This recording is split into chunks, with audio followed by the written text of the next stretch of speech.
G'day everyone, it's Nadine from Colin Campbell Chemicals here.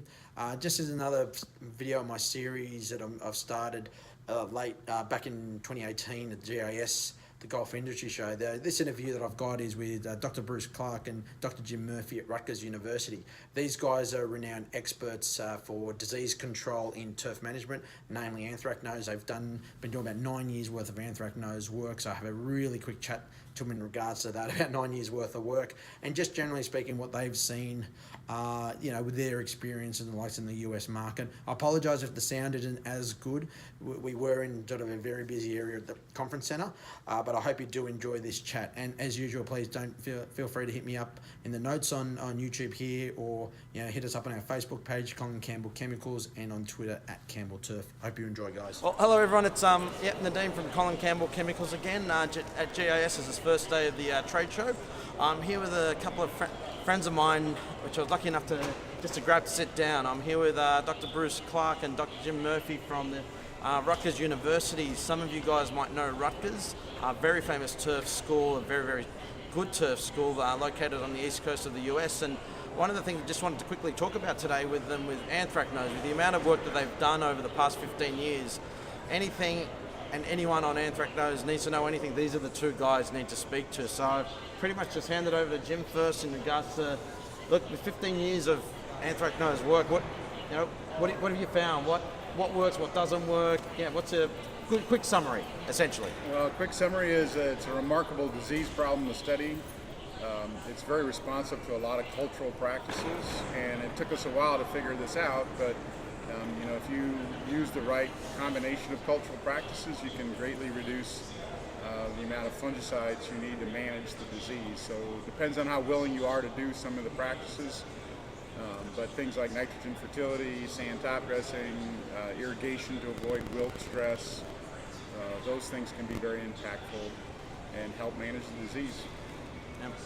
And Bruce, obviously with the work, you've used different fungicides and the likes like that, because there has been here in the US a lot of resistance issues as well, hasn't there? So has this helped with that situation?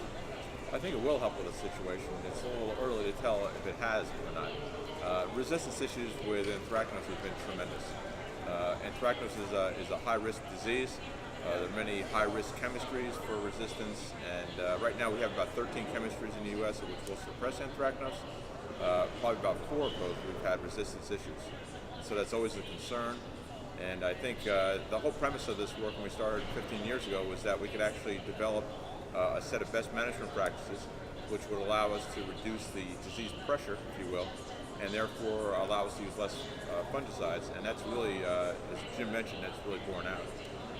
And with these cultural practices, obviously I've always said that guys going, look, your fungicide is only one part of it, but if they do use a fungicide for anthracnose control, are they seeing quicker recovery using the best management practices?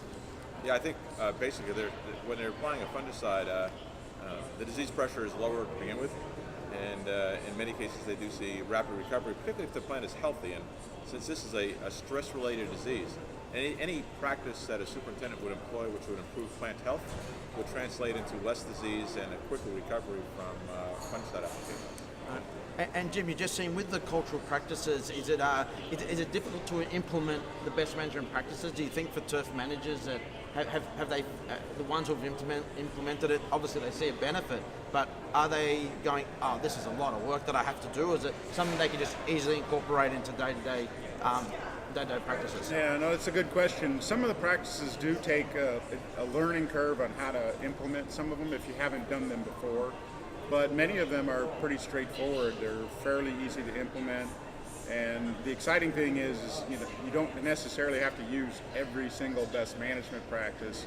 They kind of build on each other and they add up. If you're willing to fertilize a bit more, top dress a bit more, mow a little higher, you actually could suppress the disease to the point where if you're willing to tolerate a low level of the disease, you can, and save yourself some applications and things like that. But even if you're not willing to maybe mow as high as you might want to help fend off the disease, you're still going to get a benefit of doing some of these other practices. So the nice thing is it's not an all or nothing thing. You don't have to do all the best management practices. you try to find the ones that fit your program, your needs. Obviously, playability is a big thing in golf, so some of these practices kind of work against playability a bit, and you may need to adjust to not detract from that too much. And is this, as I said, you've been doing this for 15 years, is it going to be continuous? You're going to keep on continuing it on? Or pretty much we've done what we can with what we've got at the moment and let's go on to something else? Is there more to be done with anthracnose? There are a few things that we would still like to do, and we are playing around with some things like soil pH. We're finishing up some more potassium work this past year, so we're phasing it out. But we just gave a seminar on Monday morning, and actually a couple ideas popped up in that seminar. So, depending on our resources and time, there may be a few other things left to do, but I think the majority of the work has been done, and so we are kind of winding it down. Yeah. All right. And Bruce, just with anthracnose, just in general, with the work you've done, it's all been on POA greens, bank greens, or a mixture of both? It's actually been on POA. But a lot of what we've done, I think, can translate directly into bankgrass. Bankgrass is more tolerant in general, but does get the disease. And surely people who have mixed stands of Penn POA, I think, would benefit from employing a lot of the best management practices that we've actually developed. We're also expanding now using this anthracnose model over the last 15 years, and now actually going in, as you talked about earlier, about dollar spot, and trying to expand upon that disease. And in fact, just recently, we just submitted a paper 2 weeks ago, which actually refines the taxonomy on that disease to the point where we now know there are 4 distinctive species throughout the world of organisms that actually cause dollar spot. And that's going to open up a whole wide range of research opportunities. So it's called job securities for plant pathologists. Definitely, and there is definitely a lot of dollar spot, a lot of anthracnose in Australia, so I think we can hopefully help with that down the track where a bit of a sabbatical or a research trip of sorts, because I know a lot of Australians did go to the International Turf Conference last year at Rutgers and met with Bruce and Jim, and the feedback was it was a very, very good conference. Well, Bruce, Jim, thank you so much for your time here today, really do appreciate it.